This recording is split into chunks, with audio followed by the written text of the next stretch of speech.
Isang kontrobersyal na pahayag ang binitawan ng political analyst na si Prof. Clarita Carlos laban kay Pangulong Kuting Jr. sa isang public forum.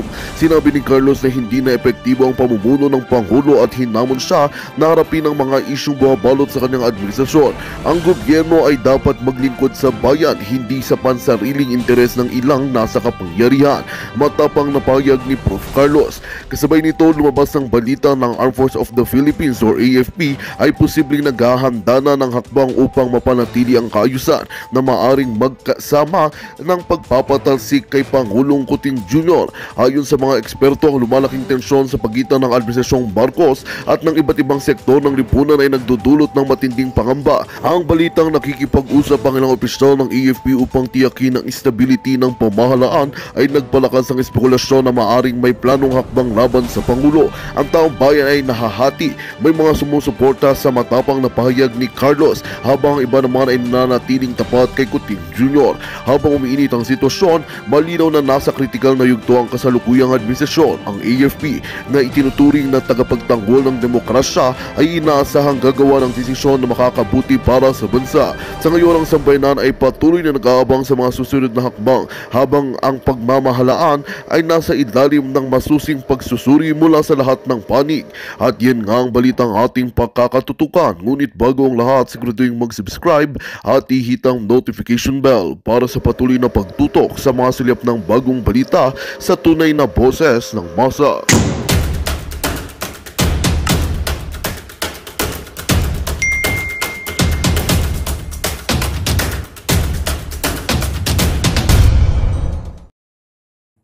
Administer vote into the substance and content and form of the complaints na ang may gawa ay mga tauhan at mga aliporis mong alaga at pagbubutuhan nyo at din itatransmit nyo sa Senado or ibabasura mo. Yun. Kasi ang break nila will be December 14, I think. Jointly, the Senate and the House of Representatives are going to go for a Christmas break or Christmas vacation. At ang alam natin, ang balik nila January 3rd week pa. So sa period na ito, pag hindi nila itinuloy na magbutuhan, sa December 14, which is going to be next week, yan po ay sa darating na para kumalma ang Iglesia ni Cristo at nang mamaniobra nila. So the shots have been called and the lines have been on and the calls and challenges have been accepted now, not only by Iglesia but by the Filipino people. Ayun, pangalawang challenge yon. Challenge kay Martin Romualdez and then challenge kay Marcos. Kung hindi kayo nagdadrama-dramahan at hindi scripted yung ipinahayag ni Mr. Marcos, aba, ang sinabi ng Iglesia ni Cristo, they will not support any impeachment complaint against the Vice President because that is not to the interest of this country and that is not to the interest of the stability of our political and economic situation, and that is not to the interest of the people, and that is not into the wishes of the President. That is why they are standing, ang Iglesia ni Cristo, sa pahayag ng Presidente. So kung totoo at sincero yung pahayag na yon 3 days earlier, di nailalagay ngayon sa bingit ng alanganin si Martin Romualdez kasi pinakawala niya na ang kanyang orchestration design sa kanyang mga alagang ahas at mga asong ulol. Yung tatlo na bloke na siyang pumupundot, kumukumpas. Bloke ng mga komunistang teroristang CPP, NPA, NDF at mga operatives nila. Bloke ng mga komunistang nag-aastang mga lider-lideran sa aktivismo na mga sinipa ng NPA, itong Akbayan Group at mga dilawan na mga oportunistang survivor na mga politiko nila Dilima, Trillanes at grupo nila. Saan kayo ngayon? Ang pangatlong pagbabantayan at mamatagan ng taong bayan, ano ang magiging hakbang? Anong gagawin ng Senado? Are they ready to accept the challenge now na kapag itinransmit sa kanila ang impeachment complaints na ito at idideklara nila Martin Romualdez, kapag pinilit nila ito, which we know they have the numbers, kasi nga kontrolado niya sa kanyang pamumudmud ng pera natin ng mga mamamayan at ginagamit nila pang bribe. Bribe sa ayuda here, ayuda there, para makabili ng political loyalty through political corruption at bribe there sa mga operatiba niya sa loob ng Kongreso by way of projects, by way of SARO, kung ano-ano pang mga releases na hindi naman niya pera ng taong bayan yan. So ngayon, if they have the numbers at ipipilit nila ito by December 12 or 13, anong gagawin ng Senado? Are they going to convene the impeachment court at the Senate and make an impeachment trial against the Vice President? Ayun. Abangan natin yan mga kapatid because sabi ko na, naiguhit ang linya ng paghuhukom sa kalagayang ito.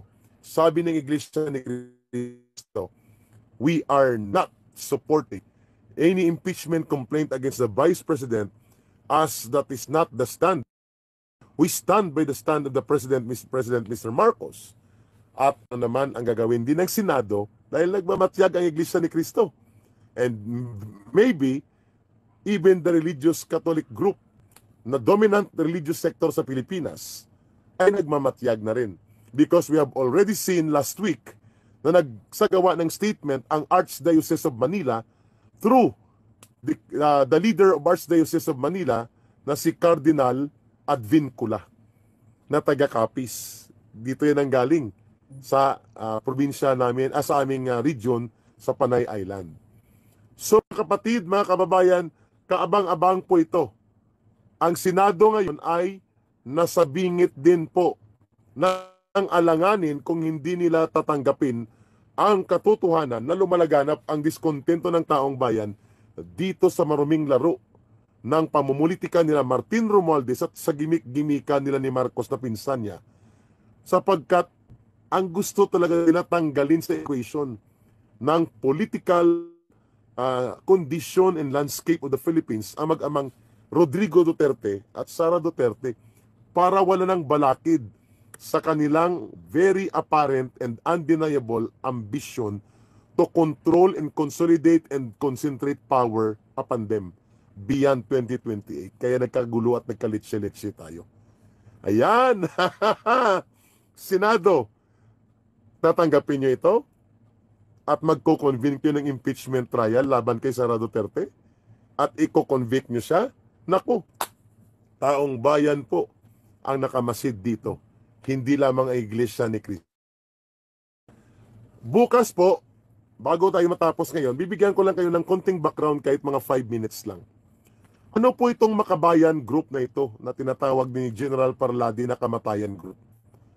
Ito pong binubuo ng mga party list ng CPP, NPA, NDF na kami ang bumuo at ginagamit namin para ma-infiltrate sa gobyerno, makakuha ng pondo, makapasok sa Kongreso, makapasok sa bureaucracy, at magamit namin para magkaroon ng kaguluhan sa gobyerno, join the government to destroy the government.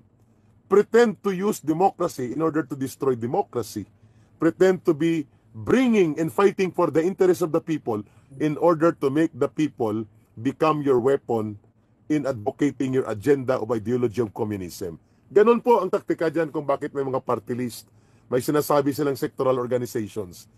Ngayon, itong Makabayan Bloc or Kamatayan Bloc ay mga party list groups nila yan. Bayad muna, sila Colmenares yan, sila Zarate, sila Gaiti, sila sa Torocampo. Puro mga komunistang terorista yan na nagkukunwari mga aktivista sa urban areas. No, they're not. They are communist party leaders and they are part of the CPP, NPA, NDF in their attempt and in their operations to overthrow and destroy our government and democracy. Hindi nga nila makondem-condem ang CPP, NPA, NDF. Pa-deny-deny lang sila. Pero they cannot condemn and fight CPP, NPA, NDF the way we are doing this. Number 2, bayad muna of communist teachers ni Franz Castro. CPP, NPA, NDF party list din yan. Bayad muna, ACT teachers, governors party list nila Brosas.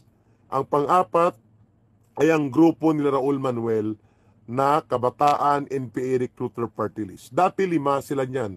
May anak pawis pa o yung tinatawag na amoy pawis ng mga komunista. Na-eliminate po ito at na-disqualify na. So 4 na lang. Bayad muna, Alliance of Communist Teachers, Gabriela NPA Lovers, at ang Kabataan NPA Recruiter Party List. 4 yan ang bumubuo ng Makabayan o Makabayad o Kamatayan Black. Ayun, party list. Ano naman po ang bagong alyansa Makabayan nitong kolokoy na si Teddy Casino? Yan naman po ang ginagamit nila pagbubuo ng kampanya at alyansa para makapag-infiltrate sa simbahan, sa kongreso, sa politiko, sa estudyante, sa eskwelahan. Kunwari, multi-sectoral na marami. Pero actually, hindi.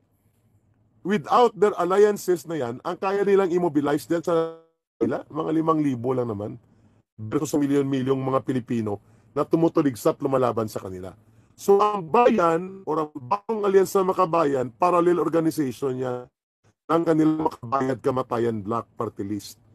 At ang bayan, dyan nakapailalim ang KMU, mga front organization yan sa labor union, Anak Bayan, Gabriela na hindi party list yung League of Students, yung iba't ibang mga organisasyon nila na ang sa loob mismo, mga Communist Party din ang nagpapatakbo at nagre-recruit din sa underground papuntang NPA.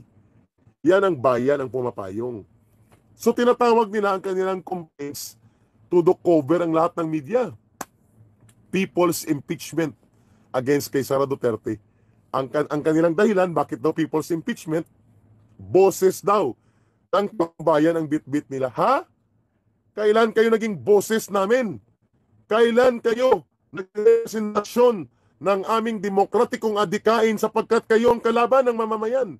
Kayong tagapagtambol ng CPP, NPA, NDF, tagapagtaguyod ng madugo, marahas na revolusyon ninyong walang saysay na ginagatungan ng ideolohiya ng komunismo. Kailan kayo naging representation ng mga Pilipino para tawagin nyo ang sarili nyo na people's impeachment complaint ang dala nyo? Ha? My goodness. How hubris you are. Wow. How arrogant. Ang mga tagapagtaguyod ng pang-aambush sa pulis at sundalo, tagapagtaguyod ng panununog at pagpapasabog ng cell site ng Globe at Smart, at tagapagtaguyod ng pangungutong at ekstorsyon sa mga kontraktor at politiko, pagre-recruit ng kabataan para gawing NPA, at ang pagkawasak ng ating bayan for the last 55 years, itong grupo ng Bayan, Bayan Muna, at iba't ibang grupong binanggit ko, kasama ang mga hilaw na komunista, ang kanilang ay pabagsakin ng gobyerno. They are not filing this impeachment complaint because they want to clean up the government from corruption as they allege doon sa misuse and abuse of confidential fund. That is not the truth. Ang totoong gusto nila magkagulo ang bayan. Kapag nagkagulo at nagkaroon ng mga bangayan sa politika, papasok sila. At kunwari sila nagbibit ng people's agenda. But they call themselves the people's impeachment complaint. Wow! Akala nyo hindi kayo mabubuking ha? Ito na ngayon ang katawa-tawa. Sapagkat ang lahat ng mga binanggit kong personalidad, Nery Colmenares, Teddy Casino, at lahat ng mga yan, Franz Castro, iisa po ang kanilang kulay at karakas. Sila po ay mga aktibong operatiba ng Communist Party of the Philippines. Nanggagaling po sa Central Committee ng Communist Party ang mga galawan nila. At mayroon ng statement ang Communist Party of the Philippines tungkol sa impeachment complaint nila. 1 week ahead pa mangyari ito. Alam na natin yon na ang kanilang galaw, hindi lamang yan dahil sa pera na pinamumudmod at nakukumbat nila mula sa Kongreso at kay Martin Romualdez at sa mga proyektong nanggaling sa pundo ng taong bayan. Ang kumpas nitong mga disusing robot na mga pinaglumaang kinakalawang ang utok ng bulok na idolihang komunismo ay nanggagaling din sa kanilang organisasyon ng CPP, NPA, NDF. Ayun, klaro ha? So, akala nila tatahimik ang taong bayan. Ngayon, ito, nagkaroon ng kamatan at paninindigan ang Iglesia ni Cristo. And we know, pwedeng sumunod dito ang Roman Catholic Church at pwede rin sumunod dito muli ang KOGC or Kingdom of Jesus Christ if they will have the same line of thinking of defending the country, defending the people. Sila Pastor Kibuloy at iba pa nila mga kasamahan, they might ito sa ginawang paninindigan ng Iglesia ni Cristo. At pwedeng posibleng din na paninindigan ng Roman Catholic Church. At dahil dyan, ang religious community at ang Jesus is Lord movement, BIL, nila Brother Eddie Villanueva at Senador Joel Villanueva. Kapag nagsama-sama po ang pananaw ng mga relihiyosong organisasyon at komunidad ng mga relihiyoso, malaki po ang political and social influence niyan sa iba pang sektor at mga nag-neutral. Klaro tayo. The issue now is now beyond the Duterte. It's no longer about Sara Duterte. It's no longer about Rodrigo Duterte. It is now an issue of protecting the sovereignty of the Constitution and the sovereignty of the people, sapagkat ang ibinoto ng taong bayan, whether they like it or not, or ang nanalo sa popular na halalan ay si Sara Duterte. At hanggat hindi siya nagre-resign, at hanggat hindi siya nagkakaroon ng malinaw na batayan sa kanyang kasalanan sa taong bayan, kung ikumpara mo ngayon kay Marcos, na malinaw ang mga paglapastangan sa poder at kapangyarihan, Sara Duterte cannot simply be removed by the conspiratorial operations of the demolition job being perpetrated by Martin Romualdez, the dilawan opportunist politicians, yung hilaw ng mga komunistang nag-aastang magaling ng mga Akbayan Group at ang komunistang teroristang may inutang na dugo at buhay sa mamamayan. Their conspiracy cannot be the way to Duterte, sapagkat yan ay isang malaking kalapastanganan at broad daylight robbery of the sovereign mandate of the people given to the Vice President. Iyan ang dahilan kung bakit nag-react na ang Iglesia. Now, what's your call, Mr. Marcos? Tatahimik pa rin ba dito o papalag ka na dito sa ginagawang mga palusot at mga at pananarantado ni Martin Romualdez sa iyong administrasyon? So tama po all along ang ka-Eric Celis YouTube channel natin.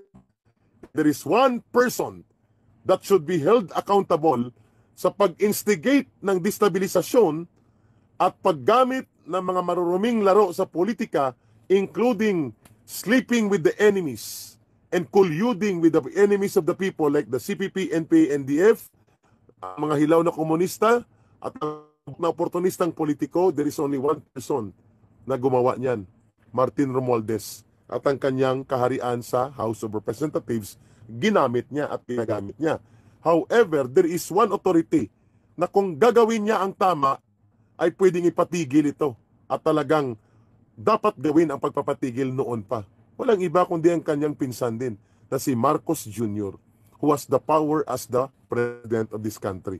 At tingnan mo, dahil naglilinis-linisan, nagbabait-baitan siya, at hindi naman talaga siya ang nag-exercise ng real powers of the president, anong nangyari sa atin?